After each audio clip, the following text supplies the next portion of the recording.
Hello, my fellow YouTubers and subscribers, and welcome to my latest movie review, where today I review a Minecraft movie. So the Minecraft movie, this is based on the popular game. It follows in the same world of that game, but it really is an original story. Loosely. Four misfits are suddenly pulled through a mysterious portal into a bizarre cubic wonderland that thrives on imagination.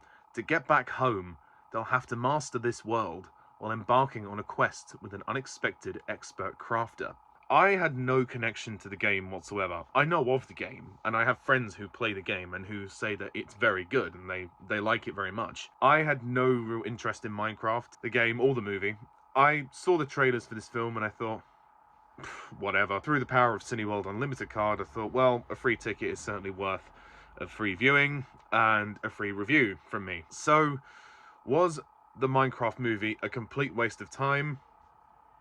Kinda. Okay, look, this movie isn't horrible. It's not terrible, but in my eyes, this is a very bland, boring, soulless kind of film. It's not without its fun moments. There are some chuckles in there that did make me laugh, and there are some entertaining action sequences, but the story as a whole is a mess, and the humor is obviously going to pander to its intended audience, which is not me. It's definitely a kid's movie, and the humor is very kid-like. I'll confess, aside a couple of laughs, I just thought that the humor is just odd and sort of awkward and doesn't really work for this film. The film is directed by Jared Hess, and the direction is kind of all over the place. I don't know the references to the game. You know, I'm not sort of aware of that, so I'm sure there are fans of the game that have seen the movie and probably like some things in it based on the fact that, you know, they call back to it or whatever, you know, whatever happens there. I'm just judging the movie completely blind, and I just think it's a very mediocre film for me. The story is kind of all over the place. There's so much going on that I kind of gave up trying to understand some of it, to be honest. Granted, it's not like it's an overcomplicated, convoluted narrative, but there's so much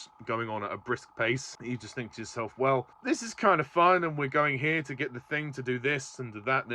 There's a lot of MacGuffins in this movie. There's a lot of MacGuffins that need to be found for whatever reason that seems to be relevant to the plot, and it's just like they keep having to hop from one place to another to look for one item and then another and then another. This thing does this, that thing does that.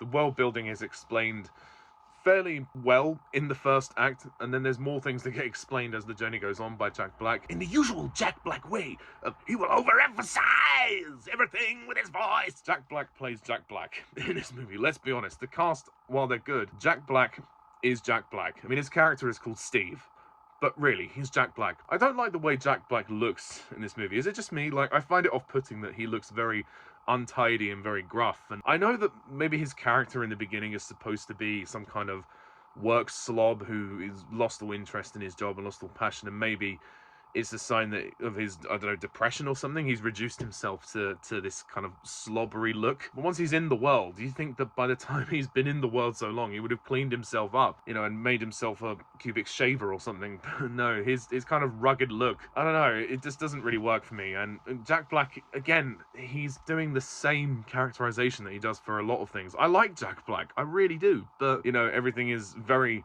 high energy, over the top. I mean, the energy is great, don't get me wrong, and it works, but the characterization is just Jack Black, you know, so there could have been a lot more variety. Jason Momoa is Garrett the garbage man. I think he's supposed to be some kind of washed up celebrity who's got no money, and his story arc is that he's trying to find a purpose in life again because he has no money, and he's trying to find money. Oh wow, how interesting. Jason's performance is pretty good, given that material that he's given is not the best, so I appreciate the guy for trying, and he adds some kind of personality to this. He's probably the funniest character in the film, Garrett, and he does try to go on an arc at points that the writers try to make him, well, they try to humanize him as the story goes on. I mean, this is a movie about Minecraft. I don't know why I'm getting so deep in the character. And this third character, Henry, is potentially the other protagonist of this movie. The film has almost 3 protagonists, and it can't really choose which one is the main protagonist. Henry is the young boy who moves to the new town with his sister, struggles to fit in with school,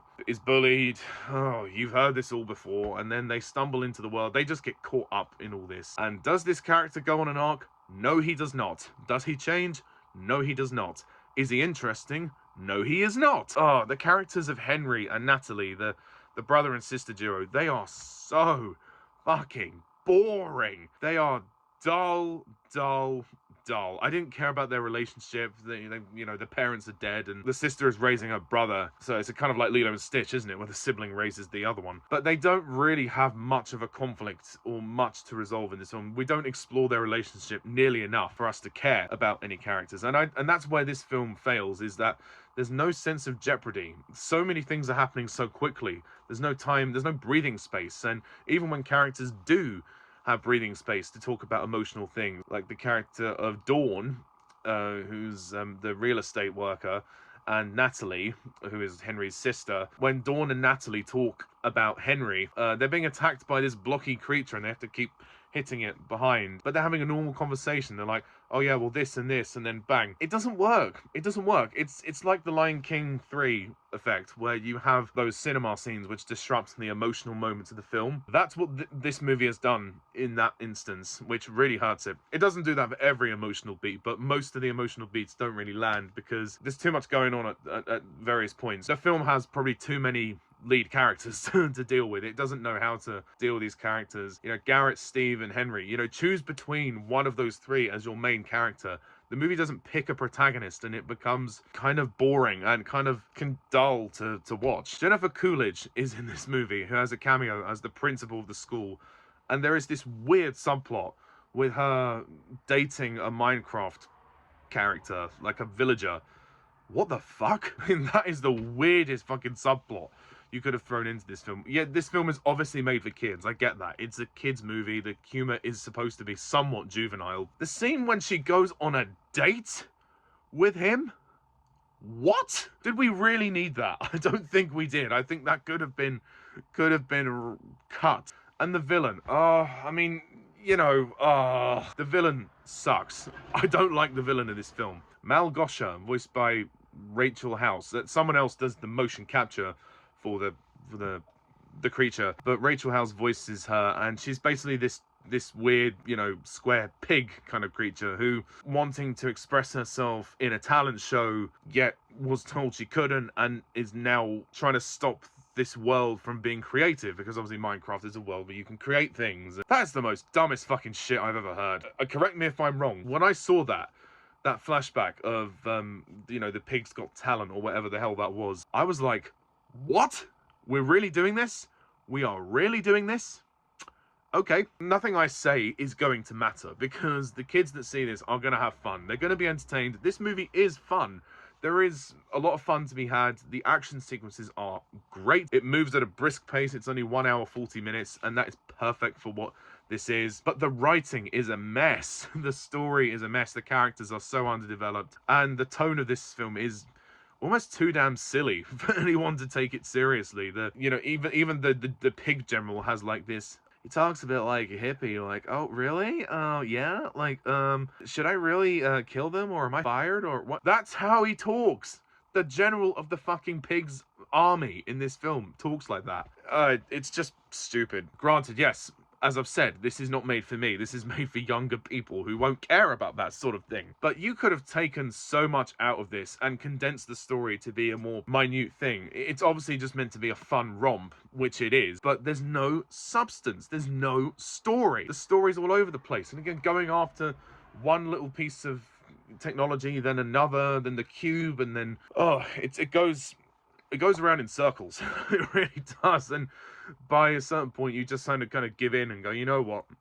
I don't care what's happening anymore. I'm just going to be entertained by the visuals on screen. The visuals are okay. When I say okay, the visuals in this movie are odd, because the design of the world is actually quite good, and it does reflect, from what I've seen anyway, reflects the game and how the game looks. So they've captured the essence of how the game looks.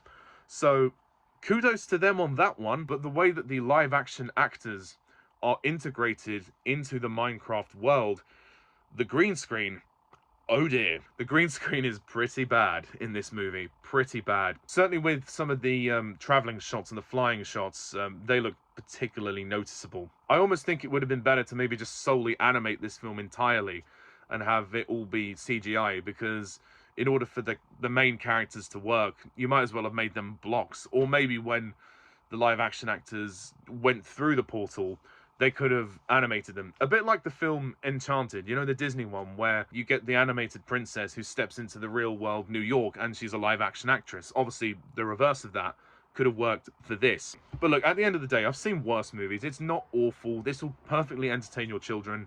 And if you like Minecraft, you might get a kick out of some of the references. But this movie is silly, goofy, stupid. It has fun with itself, and that's good. But it's not a film I would rush back to anytime soon. I just thought it was kind of messy. But as it's not terrible, I will score this movie a 5 out of 10.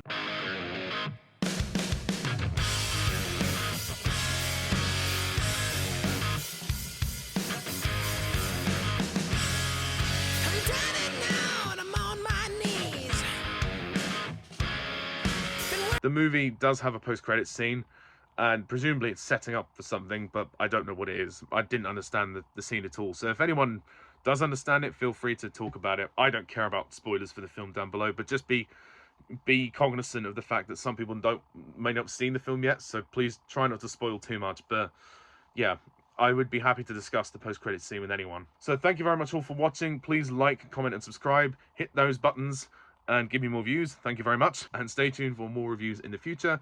And until next time, I'm Pajak's Perspective. See ya. Bye for now.